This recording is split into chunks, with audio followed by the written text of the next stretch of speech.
Hi, everyone. Doug Adams here from RunDNA Podcast, and I want to get out a really quick but impactful podcast episode. I'm just coming back from combined section meetings for American Physical Therapy Association, APTA CSM, and it was a great conference, and we had a great chance to meet so many people and really talk about what technologies are out there, and had some really great conversations I want to share with everyone. So today we're going to dive into a really interesting topic that has a big impact on how we analyze movement. The difference between estimation and measurement, particularly as we're talking about gait analysis here. And I want to explore a little bit why this distinction really matters and how it affects the technology we use to really understand human movement. When we started RunDNA, it was an education company, honestly. The technology came later as a way we wanted to help people create a thriving business around doing gait analysis. The actual technology isn't as critical as the way that the data is used if we can trust the data we are getting is valid and reliable. So when we're choosing which tech to focus on, we personally put a lot into the decision of what we really want to get behind. And as you're choosing what technology to use in your own business, we want to give you something to think about. So let's start with a more practical example of what this difference between estimation and measurement really is. So if you're going to meet up with a friend for coffee, when they say, what time do you want to meet? And you're getting ready to go, you're probably going to estimate, it should take me about 20 minutes to get there.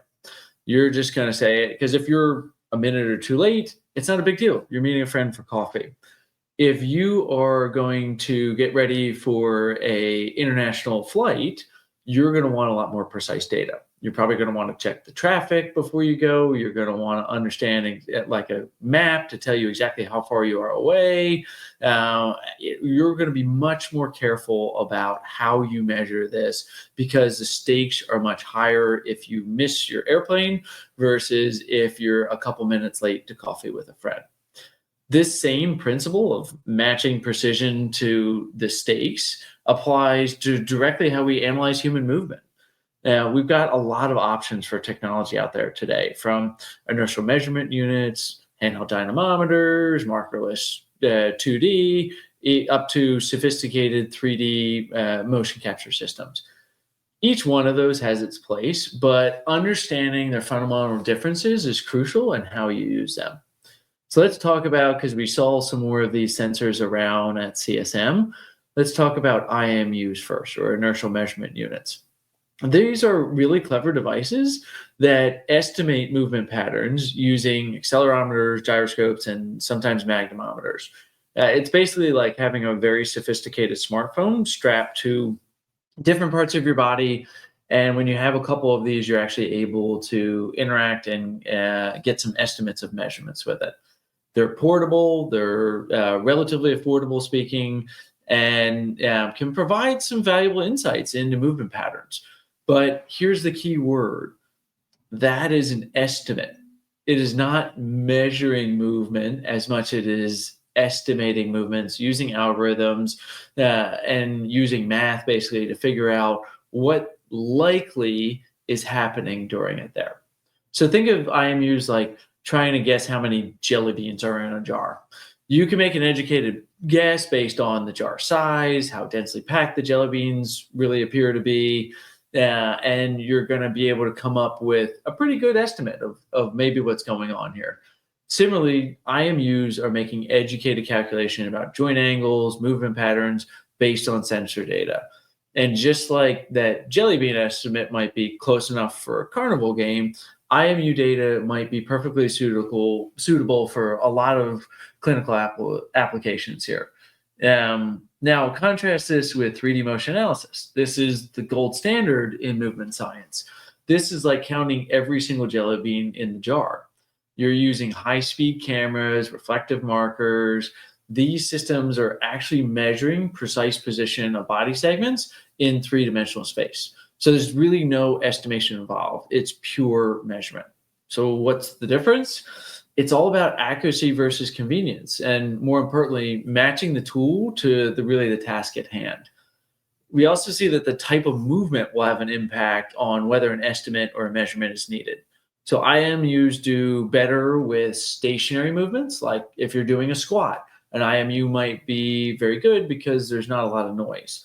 More dynamic movements like walking or running require a lot of filtering to take out the noise of the impacts so that you can get usable data. So there's a lot more estimation occurring versus actually measuring. So let's break this down again with some real world applications. If you're a physical therapist tracking a patient's just general progress and having them wear an IMU outside of the clinic, or you just want them to kind of walk up and down the hall and get some basic spatiotemporal data or look at some other things, an IMU might be perfectly suitable.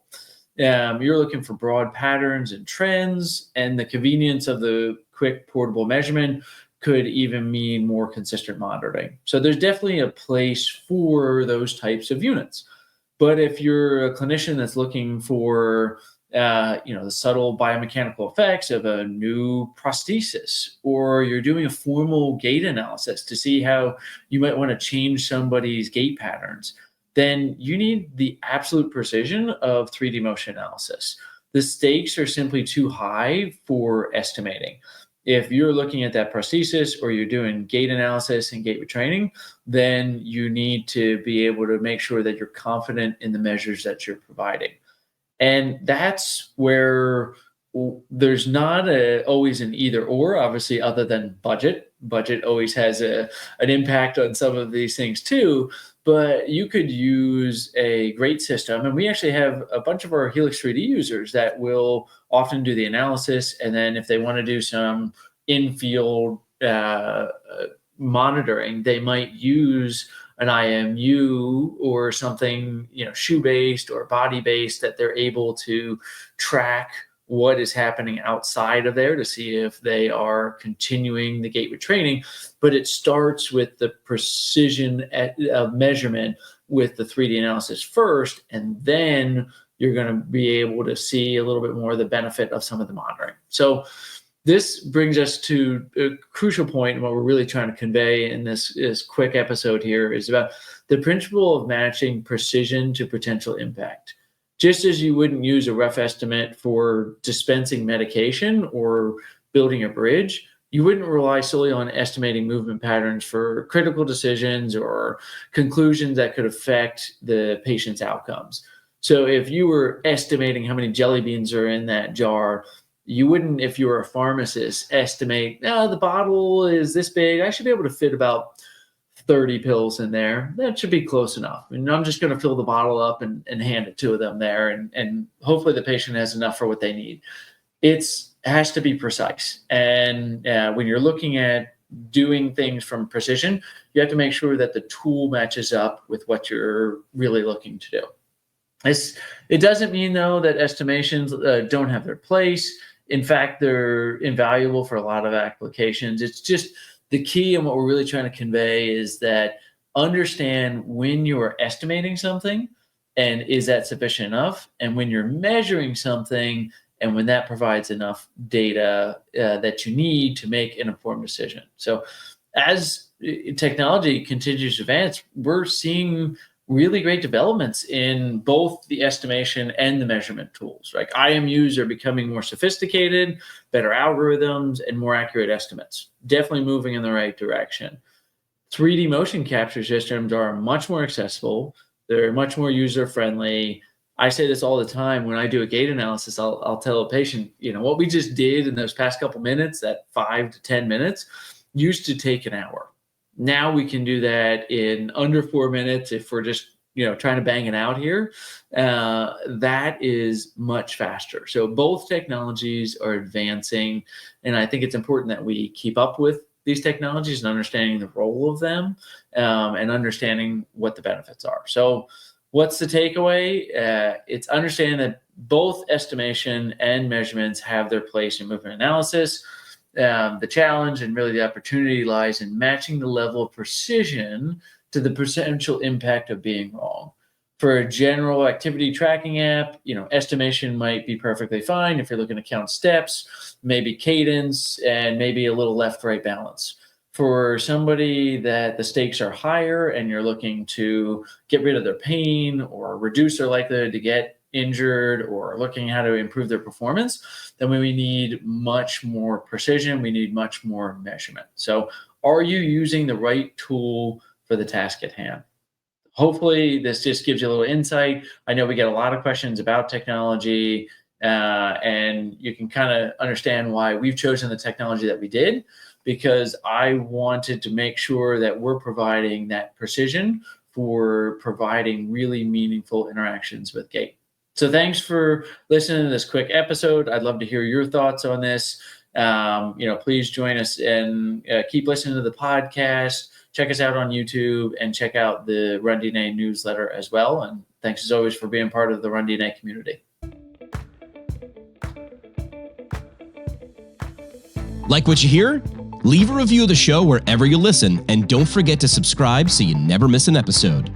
RunDNA helps runners and running specialists through education and technology to identify each runner's unique injury profile to avoid setbacks and maximize results.